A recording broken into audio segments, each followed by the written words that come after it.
Bienvenidos a todos los chiquillos y estudiantes de cuarto medio de CEMAR, ¿cierto? Año 2020. En esta ocasión les daré una pequeña reseña y un pequeño análisis sobre la lectura complementaria Casa de Campo de José Donoso, y para que puedan resolver todas sus dudas y consultas que quizás tienen y puedan realizar de manera muy buena su actividad. Vamos a empezar con una frase de él, como dice ahí: la vida está hecha de fragmentos y a duras penas uno logra reunirlos. Comencemos entonces con, con el video. Temas a tratar en este video, que va a ser cortito pero bien clarificador. Vamos a hablar del autor, del contexto, de la obra y de los personajes. ¿Quién es José Donoso? José Donoso es un escritor chileno de la generación del boom latinoamericano. Recuerden la identidad latinoamericana, hay mucho contenido que ustedes ya conocen. Es magíster además en literatura inglesa, fue profesor, estuvo en Estados Unidos, estuvo en Europa, vivió, exiliado mucho tiempo también, dicen autoexiliado, exiliado, miles de interpretaciones de su vida. En España tuvo muchísimos premios internacionales y después le dieron premios nacionales. También sacó algunas obras póstumas, ¿cierto?, posterior a su muerte de 1996, como por ejemplo que su hija encontró unos textos que tenía en el 2010 y los publicó además, y un montón de cosas más. Es uno de los escritores que tiene mucho contacto con otros escritores y que es muy reconocido a nivel internacional. Ganó premios en España, ganó premios en Francia, en Estados Unidos inclusive hizo clases de literatura. Acá estuvo en la Universidad de Chile también. Muy reconocido en el extranjero y muy olvidado acá. Por eso que es interesante conocer a este autor y que es chileno. Cabe destacar que además fue íntimo amigo de Carlos Fuente, un escritor mexicano, que es muy importante, ¿cierto? Porque ahí también escribió muchas cosas y él lo ayudó a publicar además. Y él escribe, ¿cierto?, en 1978, Casa de Campo. ¿Qué es Casa de Campo? Vamos a ver el contexto de lo que estaba sucediendo además. Tenemos que Casa de Campo se publica en 1978. ¿Y qué pasaba en esa época? Estaba en muchas dictaduras en Latinoamérica y en especial en Chile, ¿cierto? Se llevaban poquitos años de dictadura, todo lo que tiene que ver con el contexto militar, y además él dicen que se autoexilió, otros dicen que lo exiliaron, etc. Entonces él impregna esta obra de todo lo que se está viviendo en el momento, y es una alegoría o una metáfora al respecto. Entonces eso hay que tenerlo bien en consideración, porque es una historia, si bien es ficticia, hay elementos de la realidad que se superponen y que queremos desentrañarlos, saber cuáles son y cómo son. Y eso nos lleva entonces a la obra, que tenemos una casa de campo maravillosa, espectacular esta casa de campo. Ustedes dirán, ¿por qué? Quizás las casas de campo no son así. Bueno, en este caso sí. Y nos vamos entonces a la obra. El libro Casa de Campo, que es una de las portadas de, obviamente, la editorial Alfaguara que ustedes encuentran ahí. ¿Qué nos habla, cierto? Casa de Campo es una metáfora de Chile. Está compuesta por dos partes grandes, cada una de 7 capítulos.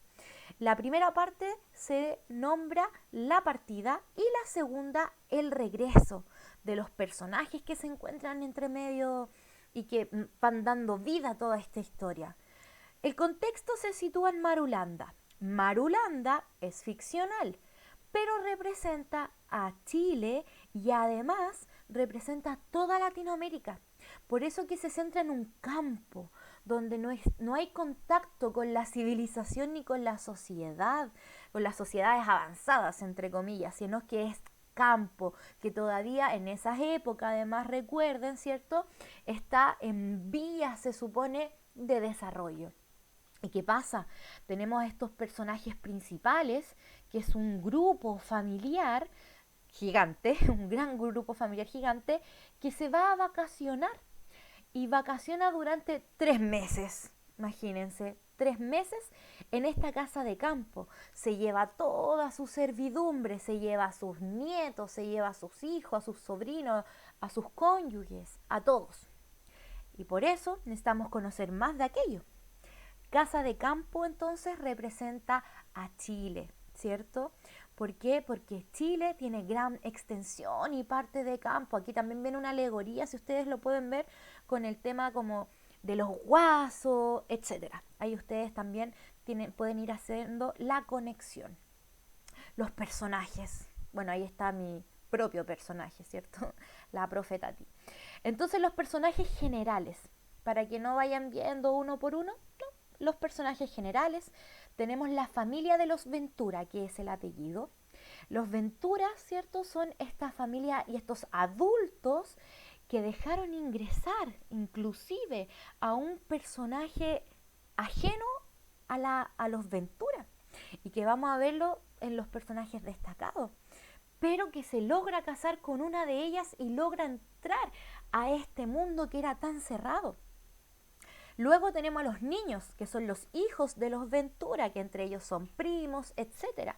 Y que los niños, ¿cierto?, son los que llevan toda la historia, de hecho, todo lo que sucede, porque los Venturas se van un día de campo, se van a un día antes de que vuelvan a la ciudad.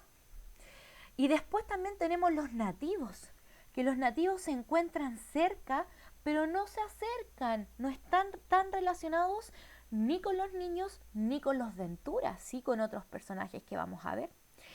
Está la servidumbre, que como lo dije anteriormente, los Ventura llevaban a su servidumbre para todas partes, excepto para ese día de campo.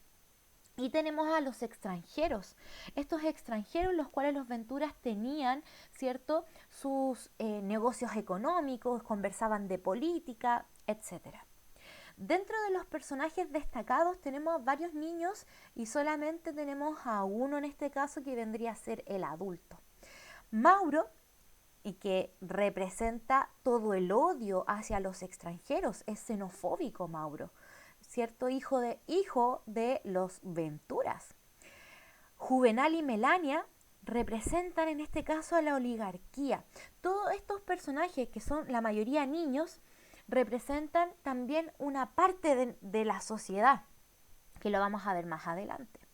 Juvenal y Melania se sienten muy conectados y les gusta la oligarquía, ¿cierto? La aristocracia, todo lo que tiene que ver con cierto sector de la sociedad que no se rebaja. Wenceslao es la esperanza y la democracia.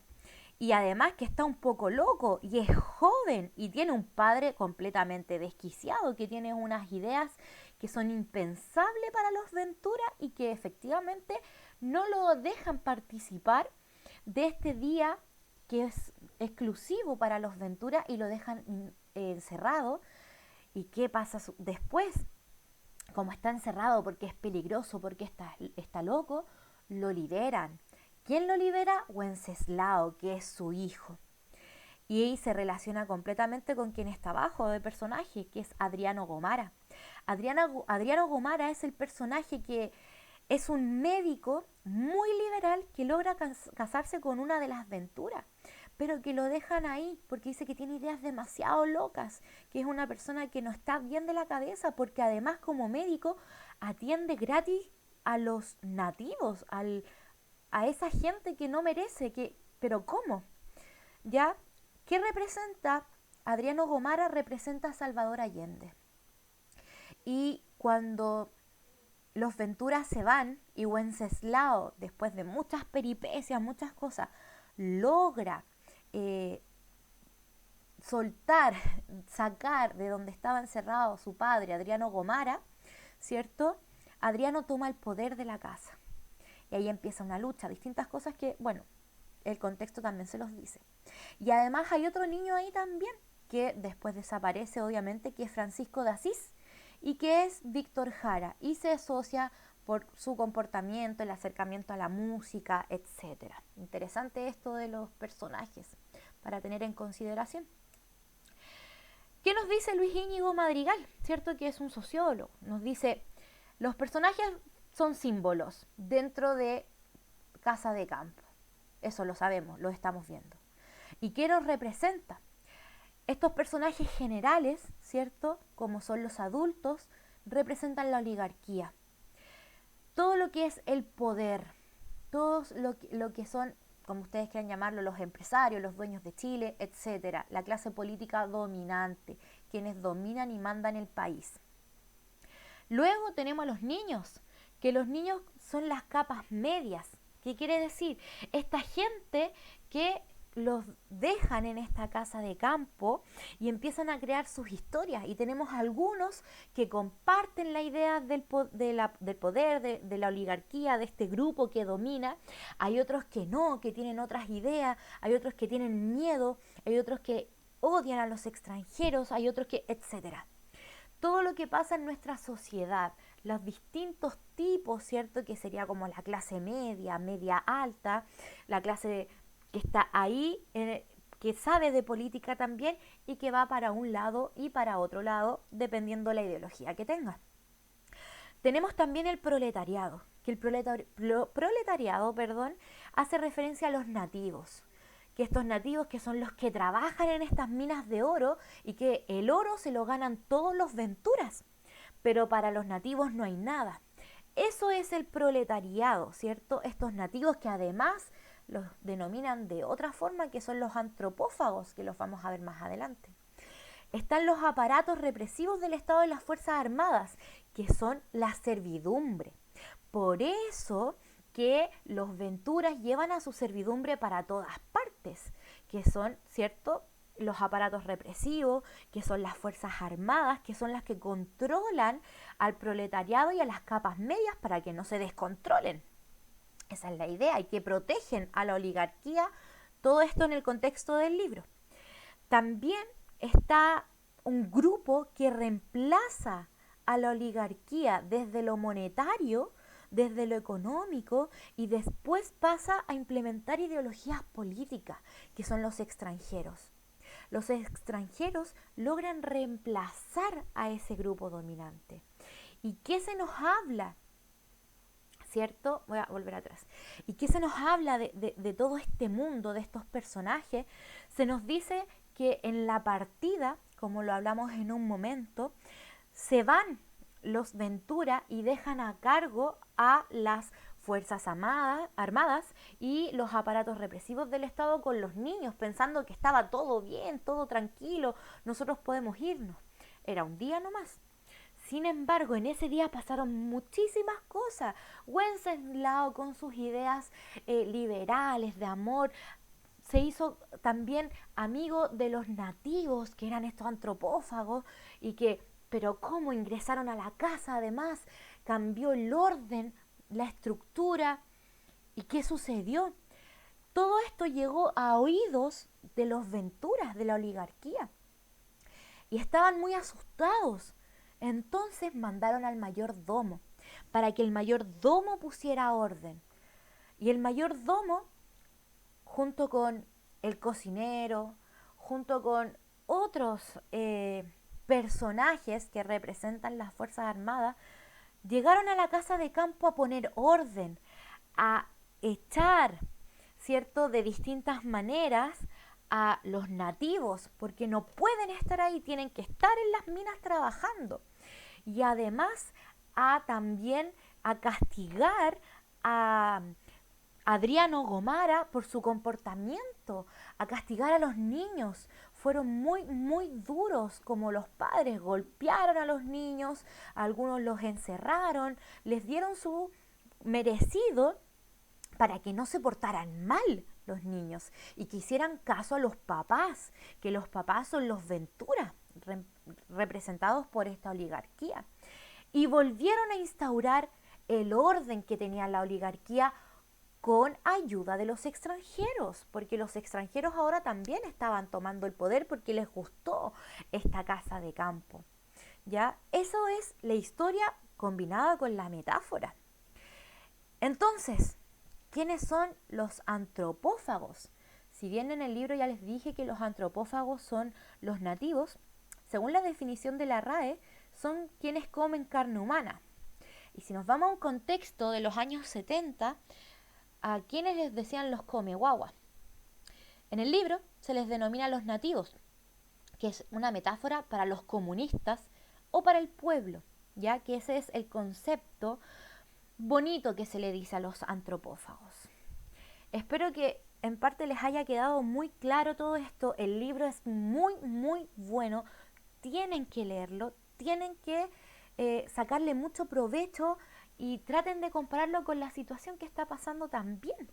Ustedes pueden verlo todo. Recuerden que el contexto de producción, el contexto de recepción, que es el momento en que uno lee la obra, le puede sacar muchísimo a través del placer también de la lectura.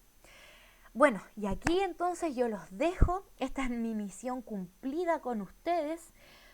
Pero claro, parece que me llegó un WhatsApp. Lo voy a revisar. Mira, me está hablando José Donoso. Dice: Tati, por favor, recuerda a todos los cabres de cuarto medio de Semar que se cuiden en esta pandemia. ¡Ay, que lean mi libro, porfis! Por supuesto. Siempre les recuerdo, chiquillos, cuídense, cuiden a su familia, tomen todas las medidas correspondientes. Espero que nos podamos volver a ver y espero que les haya gustado y servido todo este video power, ¿cierto? Que les vaya excelente. Un abrazo a la distancia, un abrazo cariñoso, y cualquier cosa, duda, consulta, no duden en preguntarme. Que tengan una gran semana, un gran día, una gran jornada. No sé a qué hora verán esto, pero que les vaya excelente. Muchas gracias.